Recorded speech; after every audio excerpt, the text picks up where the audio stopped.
तो अभी हमने सुना पूरे के पूरे स्ट्रक्चर के बारे में। अब एक एक करके आइटम्स को स्टडी करते हैं। सबसे पहला, what is the meaning of balance of payments?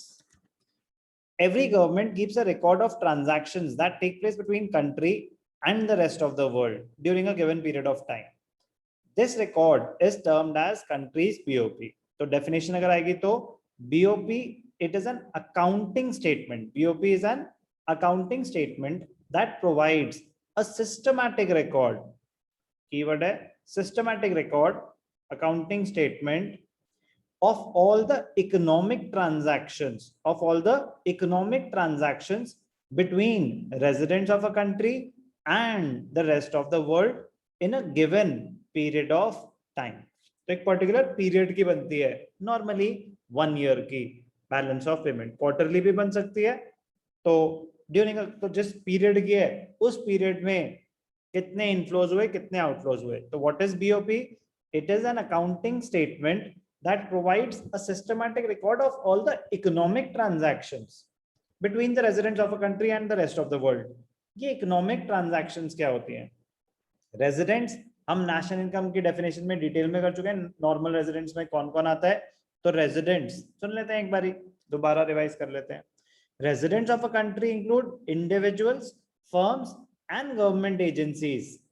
However, residents do not include diplomatic staff, foreign military personnel, tourist, migratory workers and branches of foreign companies. तो जो नॉन रेजिडेंट थे कि अगर बाहर के डिप्लोमेट्स, यहाँ पे फॉरेन एम्बेसीज के एम्बेसडर्स यहाँ के रेजिडेंट नहीं माने जाएंगे irrespective of their stay. Foreign military personnel यहाँ के रेजिडेंट नहीं माने जाएंगे। टूरिस्ट आए हैं, इफ द पीरियड इज, अब टूरिस्ट है तो it has to be less than 1 year.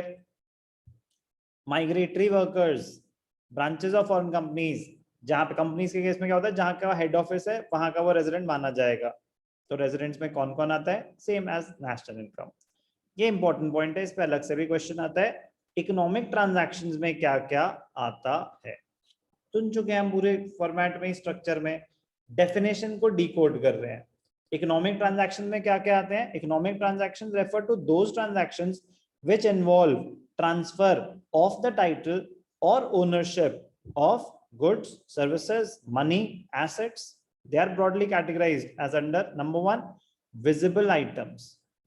These include all types of physical goods which are exported and imported. तो visible items में क्या आ गया? गुड्स। तो export and import of goods वो economic transaction का पार्ट है। इनविजिबल आइटम्स किसको बोलते हैं? All types of services like shipping, banking, insurance. Visible items, goods को विजिबल क्यों बोलते हैं? ध्यान से सुनना, ये पढ़ लेते हैं। These are visible items as they are made of some matter or material and can be seen, touched and measured because they have a physical existence. Such items can be verified by the custom officials. Port पे आएंगे पहले तो custom वाले उनको verify कर सकते हैं visible items. Services हैं, banking services, consultation, insurance services. Tuition भी पढ़ा रहा हूं अगर मैं ऑनलाइन, तो क्या कस्टम वाले पोर्ट पे चेक कर सकते हैं, वेरीफाई कर सकते हैं सर्विसेज को? No, sir. Therefore, they are termed as invisible items. Invisible items of trade refer to services like shipping, banking, insurance, which are given and received both ways. They are called invisible items as they cannot be seen, felt, touched, measured. ये क्या कह दिया इन्होंने? Major तो कर ही सकते हैं, major तो कर ही सकते हैं, वैल्यू तो ऐसा थोड़ी ना मेजर नहीं कर सकते। क्या मेजर नहीं कर सकते? मेजर कर सकते हैं, उनकी वैल्यू की नहीं कर सकते?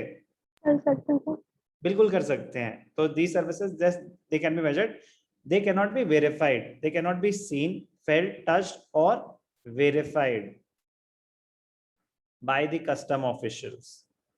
ये बोलना बेटर रहेगा। मेजर तो हो ही सकता है, वो तो वैल्यू तो होती है, टैक्सेबल भी होते हैं, बट कैटेगरी कौन सी है? इनविजिबल्स। तो विजिबल आ गए, इनविजिबल आ गए। Unilateral transfers, transfer receipts, transfer payments, gifts, remittances, other one way transactions. Important point है काफी।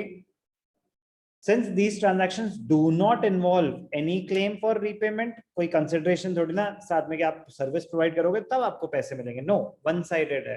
गिफ्ट दिया, remittances the, they are known as unrequited transfers. Unilateral transfers, transfer receipts are also known as transfer receipts or payments, they are also known as unrequited transfers.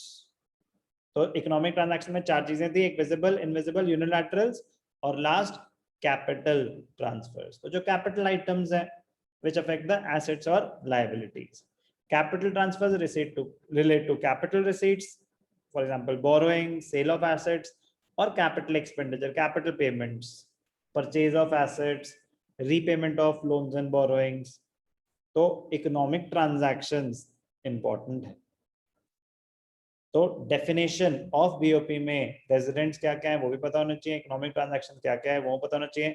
1 mark में आएगा तो आपको बस ये definition लिखनी है। इंपॉर्टेंट है, इजी है।